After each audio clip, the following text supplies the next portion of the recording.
Modernism berasal daripada perkataan Latin iaitu perkataan modo yang bermaksud dengan recently ataupun just now pada abad ke-15. Definisi modernism, sesuatu yang bersifat kini atau yang baru, iaitu berhubung waktu yang berlalu ataupun waktu kini, dan ia sangat berkaitan dengan perubahan. Perkataan modernism didefinisikan sebagai idea, kaedah ataupun gaya moden. Perkataan moden pula membawa maksud moden. Bagi perkataan modernity ialah kemodenan. Dia menentang fahaman agama ataupun gereja dan mengutamakan sains dan pemodenan sahaja.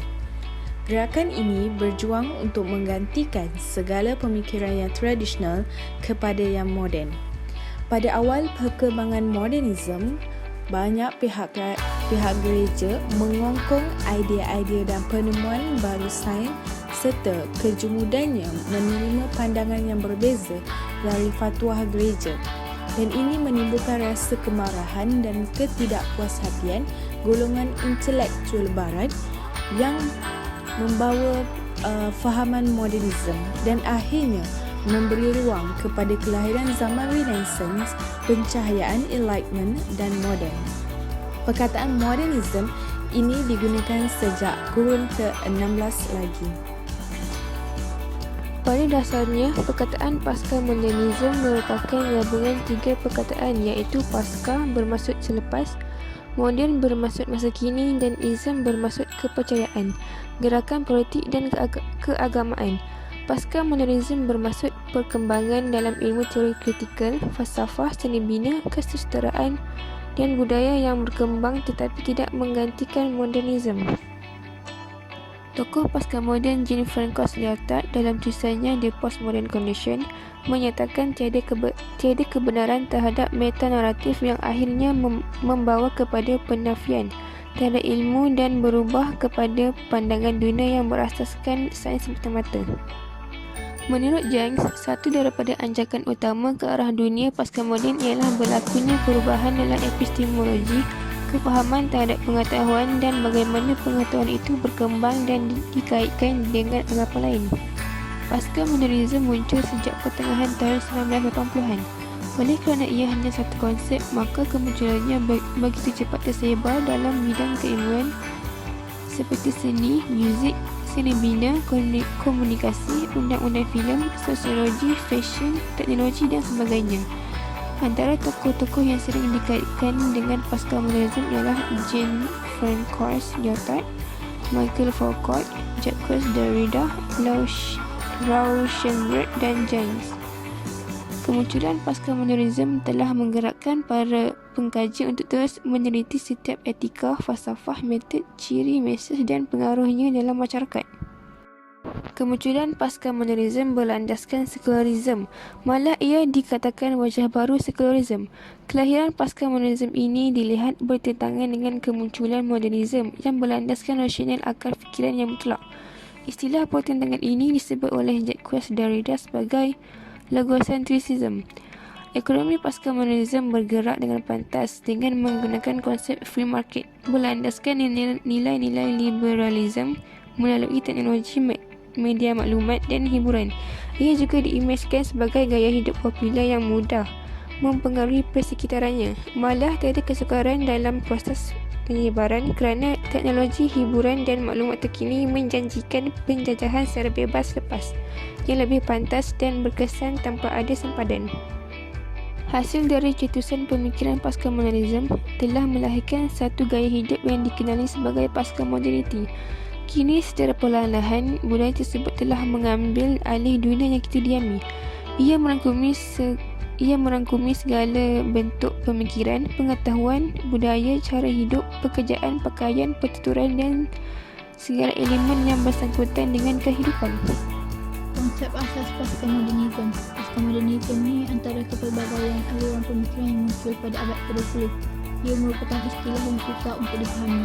Sebabkan mempunyai salah satu konsep, maka kemunculan aliran ini sangat cepat tersebar dalam semua bidang keilmuan. Keilmuan contohnya seperti muzik, seni, komunikasi. Ramai tokoh yang dikaitkan dengan postmodernism, antaranya ialah Kiefer Venturi Derrida. Apabila muncul postmodernism, para pekaji telah digerakkan untuk meneliti setiap etika, falsafah, metod, teori, mesej dan pengaruhnya dalam masyarakat. Penulis telah membuat rujukan dan membaca setiap penulisan untuk mengkaji bentuk pemikiran ini. Penulis juga telah membagikan kepada beberapa bahagian untuk menjadikan kupasan ini lebih menarik. Kemunculan postmodernism ini berlandaskan sekularisme. Ia merupakan wajah baru sekularisme. Ia berbeza dengan kemunculan modernisme yang berlandaskan rasional akal fikiran yang mutlak. Asas yang membentuk budaya postmodernisme ini menimbulkan keraguan terhadap kebenaran. Keraguan terhadap kebenaran ini bertukar kepada satu bentuk kebencian yang mengundang perdebatan untuk mencari pendirian dalam sains dan disiplin pengkajian seni. Pemikir-pemikir era postmoden.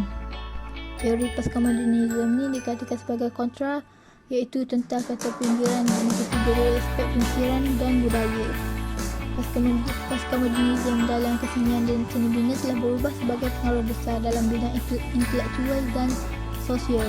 Antara aspek yang termasuk dalam pembangunan idea postmodernisme ini ialah meruntuhkan asas falsafah barat, menekankan ketidaksinambungan masa dan tempat dalam sejarah manusia, sekularisme agama dan pembuangan konsep dan praktis agama yang merupakan asas moraliti dan orderi masyarakat, dan banyak lagi.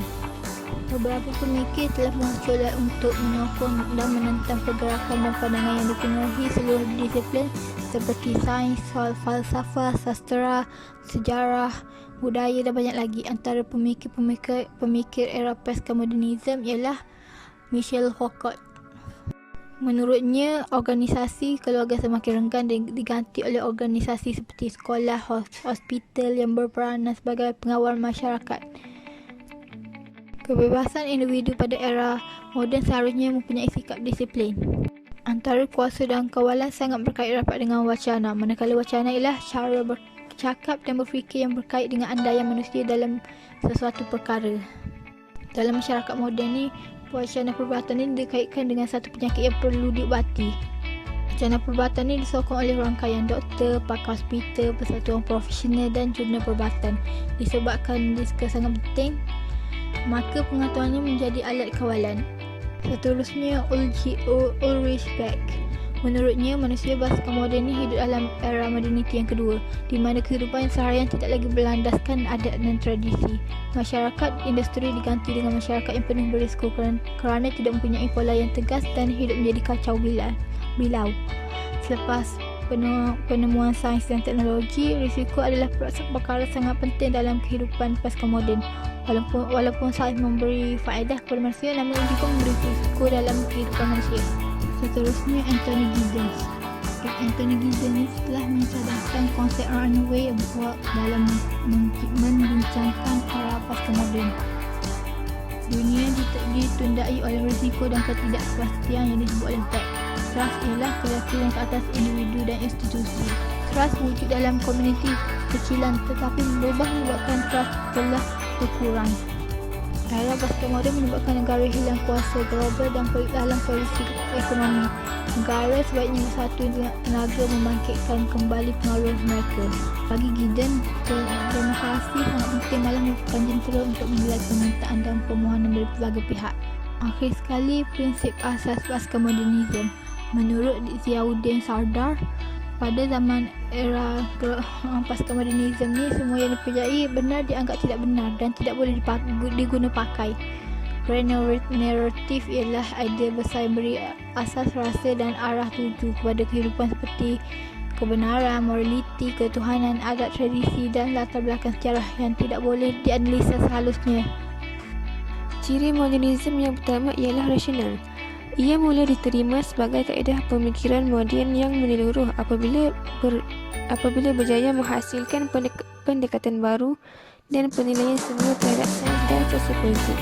Alan Turing merumuskan bahawa dalam semua hal, rasionalisasi dilihat sebagai prinsip jiwa yang wujud di sebalik organisasi personal dan dalam kehidupan kolektif. Seterusnya, disertai dengan tema sekularisasi. Kaedah rasional menjadi kaedah yang paling sesuai untuk tujuan pembangunan saintifik dalam dalam matlamat modernisasi ibarat. Malahan, ia telah menjadi komponen kepada moderniti sama ada secara sengaja atau sebaliknya, sebagai mekanisme pembangunan dan kemajuan peradaban. Senario perhubungan ini menjadikan sifat rasional sebagai sebahagian daripada ciri penting moderniti. Ciri yang kedua ialah sekular. Asas pembangunan sesebuah peradaban adalah sangat berkait rapat dengan pencapaian intelektual dan keilmuan. Ilmu terbahagi kepada dua, iaitu ilmu agama dan ilmu sains. Secara umumnya, ilmu tidak menjadi sekular melainkan setelah kehilangan sifat keagamaannya. Bagaimanapun, menerusi kegiatan keilmuan yang berlangsung pada zaman Renaissance dan zaman pencerahan, telah berlaku penolakan terhadap ilmu agama sebagai sumber untuk membina persepsi dalam kehidupan. Terdapat ciri-ciri perbezaan antara intelektual dan kegiatan ilmu zaman Renaissance dan zaman pencerahan. Walaupun dikatakan benih-benih sekularisme mula bercambah pada zaman Renaissance, tetapi sikap golongan intelektual pada waktu itu tidaklah seagresif sifat golongan intelektual pada zaman pencerahan. Mereka tidak menolak terus agama, sebaliknya hanya menolak dogma-dogma yang terlalu ekstrim dan bercanggah dengan teori ilmu yang dikeluarkan oleh mereka sahaja. Ianya adalah berbeza dengan intelektual zaman pencerahan yang secara terang-terangnya menolak agama. Antaranya adalah Voltaire. Beliau dikatakan bersikap skeptis terhadap agama dan membuat serangan terhadap gereja bagi menggoncang sikap ortodoks Kristian pada zamannya. Ciri yang ketiga ialah liberal. Pemikiran liberal merupakan suatu bentuk pemikiran yang bertujuan untuk meningkatkan kebebasan terhadap individu. Perkataan liberal berasal dari perkataan Latin iaitu libertas atau freedom. Aliran liberal ini sangat menghargai perdagangan dan industri serta lebih menghargai golongan pertengahan berbanding raja dan aristokrasi. Secara tidak langsung, ia menjelaskan peranan Martin Luther dalam membentuk sikap serta matlamat ke arah kemajuan materialistik dan perkembangan ekonomi dalam peradaban barat moden. Antara aspek yang diutamakan adalah pembebasan daripada ikatan agama dan tradisi. Arus pemikiran liberal telah menjadi sebahagian daripada ciri moderniti apabila ia diterima pakai sebagai antara kaedah berfikir bagi masyarakat moden Eropah. Ia melahirkan manusia yang bersifat berfikiran bebas, sekular serta rasional. Antara ciri-ciri pasca modernisme pula adalah yang pertama, timbulnya pemberontakan secara kritis terhadap modernisme, pudarnya kepercayaan kepada agama dan menerima pandangan pluralisme, relativisme kebenaran. Yang kedua, meledaknya industri media massa sehingga seolah-olah ia adalah kesinambungan daripada sistem panca indera, organ dan saraf manusia. Dengan kekuatan media massa yang telah menjelma menjadi agama atau Tuhan sekular yang mana menentukan kebenaran dan kesalahan perbuatan manusia tanpa disedari, telah diatur oleh media massa seperti program televisyen. Seterusnya, munculnya radikalisme etnik dan keagamaan. Fenomena ini muncul sebagai reaksi atau alternatif apabila manusia semakin meragukan terhadap kebenaran sains, teknologi dan falsafah moden yang dinilai gagal memenuhi janji untuk membebaskan manusia dan menciptakan kehidupan yang lebih baik. Akan tetapi, sebaliknya telah terjadi, iaitu penindasan. Seterusnya adalah berkaitan dengan kaedah penyebarluasan. Bermula dengan modernisme yang merupakan faktor kepada kemunculan dan juga kelahiran pasca modernisme. Modernisme ni dia muncul dulu sebelum adanya pasca modernisme. Sejarah mencatatkan bahawa kemunculan dan juga perkembangan modernisme ni ada berkaitan dengan perubahan dan juga perkembangan dalam persejarahan masyarakat barat seperti fundamentalisme, yang mana gereja mengongkong idea-idea dan pertemuan baru sains serta kewujudannya. Menerima pandangan yang berbeza dari fatwa gereja telah menimbulkan rasa tak puas hati dan juga rasa marah dalam kalangan golongan intelektual barat yang akhirnya memberi ruang kepada kelahiran zaman pencahayaan dan juga zaman moden. Dalam zaman modernisme, semua bentuk nilai dan juga urusan kehidupan masyarakat adalah berasaskan kepada agama. Namun, Ketika zaman pencahayaan, ia bertukar kepada nilai sekular dan perkara yang berasaskan kepada agama turut dihapuskan oleh golongan modernisme.